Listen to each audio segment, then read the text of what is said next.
Deadline of the Milwaukee Bucks trading Giannis Antetokounmpo, and I'm told you have news for us this morning. Shams, go. Greeny, sources tell me a trade and a resolution is coming for the Milwaukee Bucks with Giannis Antetokounmpo before the NBA draft on Tuesday night. The Bucks are in serious conversations with two finalists, the Miami Heat and the Boston Celtics. Both teams are Giannis's preferred trade destinations, but both of these packages are different deals. The variance of these deals is drastic. Is dramatic. With Boston, it's Jaylen Brown-led package. It's around a veteran player, obviously a superstar caliber player.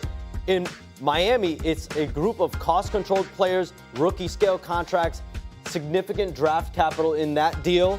And so I do want to make this clear, though. Whichever deal occurs, whether it's today or tomorrow, it is going to be a one-to-one deal. It's going to consist of Milwaukee and likely one of these two teams.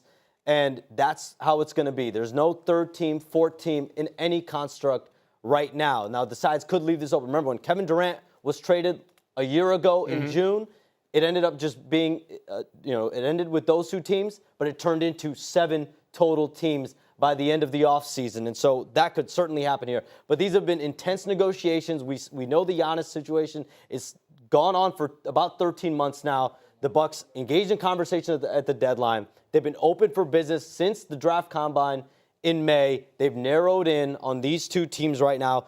Giannis, my understanding right now, he is ready to be traded, either Boston, either Miami, and we'll see what happens over the next 24 hours. Okay, who's got questions? Obviously, this is further information, again, with Shams in our studio. When Couple of things. Number one, what Shams is basically saying is Giannis is open to extending his contract in both places. So there's no team that has an advantage over the other. Secondly, I think the most important thing that I can take away from this is Boston has decided that they are not good enough. They decided that they did not lose in the first round because Jason Tatum got hurt.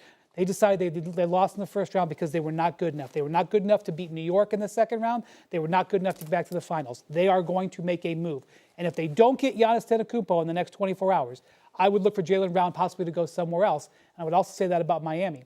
There are other teams who are interested in what Miami has made available.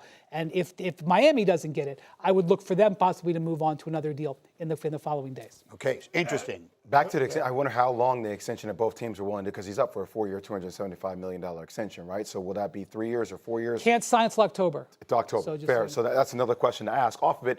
But also, if you're Giannis, at some point, can you come down, if it's between these two teams and Milwaukee can't make up their mind, like, will you put your foot down and make a decision and tell them what you want it to be?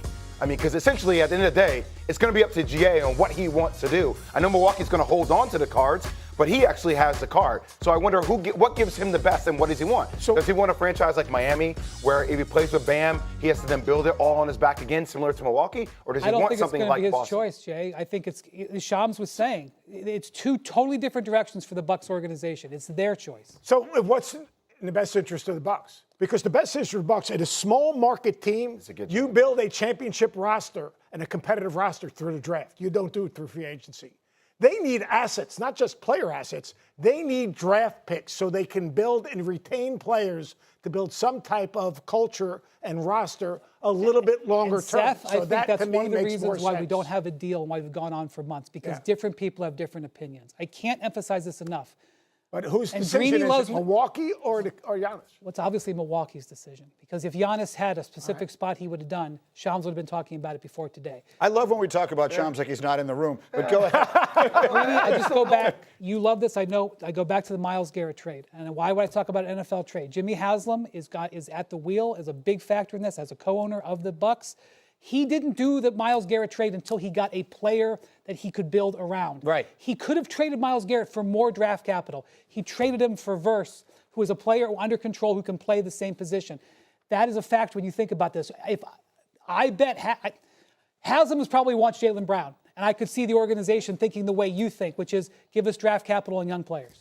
The Bucks front office, the fact that, these are two very robust, very strong offers that the Bucks front office and their ownership are going to work through over the next 24 hours. To me, it's impressive that they have these two offers, that they've been able to leverage these two teams essentially against each other when Giannis is in the final year of his deal, essentially. He's got all the leverage. There are several teams, I know, even in the last several days and week, that have inquired, have tried to make offers, but it's been abundantly clear where his mind is at, where he's at, which teams he wants to play for, and that has factored throughout all of this. And I think there has been at least one mystery team throughout the process that they feel good about, but I don't think either offer is worse. You know what's amazing about this? From what I understand, this is not just by the way, I think Jaylen Brown for Giannis is a pretty strong offer. Yes. Yeah. The Celtics are offering more assets, Jaylen Brown plus. So while this is not an ideal situation to have to trade Giannis, and in my opinion, they probably waited a year too long, they might end up in a decent spot. I want to go back to what Seth said, because I can see it going one of two ways.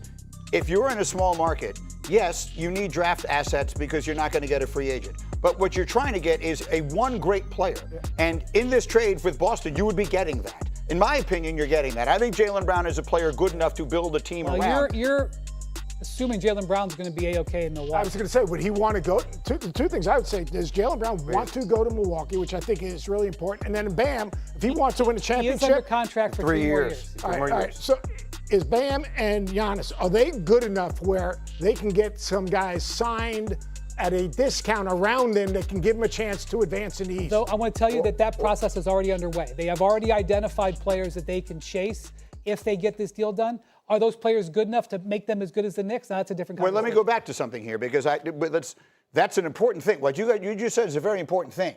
And Shams, I'll start with you.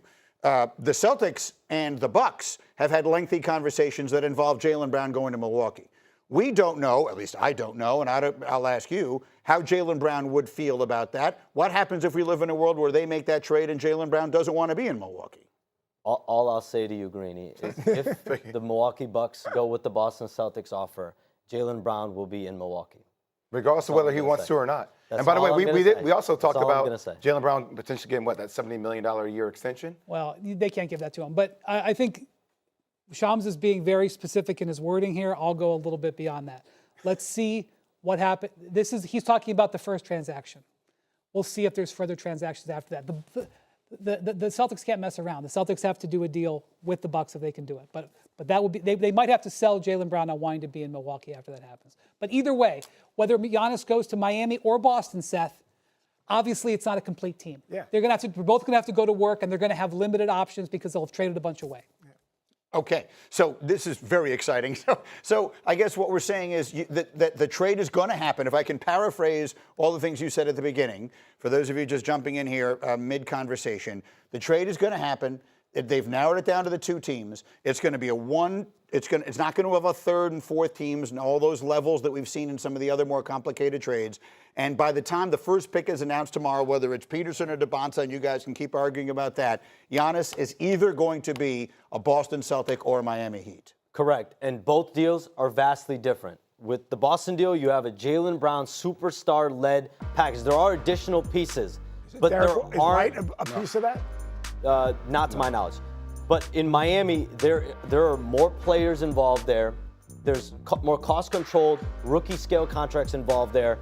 There's more draft capital involved there. And so it's two totally different packages, and that's why Milwaukee is going to have to take time here today to sift through. This is a massive decision for this franchise. It's included weeks and weeks of intense trade conversations. These negotiations have been a bloodbath, to put it lightly. And so now you're at the end, and I think they have the picture, they have everything on their whiteboard, and they're going to have to go and make a decision. The question is this. Yeah. So here's the question. Is Boston or Miami going to say something today to Milwaukee to try to put them over the top? So they want it to me. We're going to spend the next 12 hours thinking about it. Yeah. And if you want to call us, you can.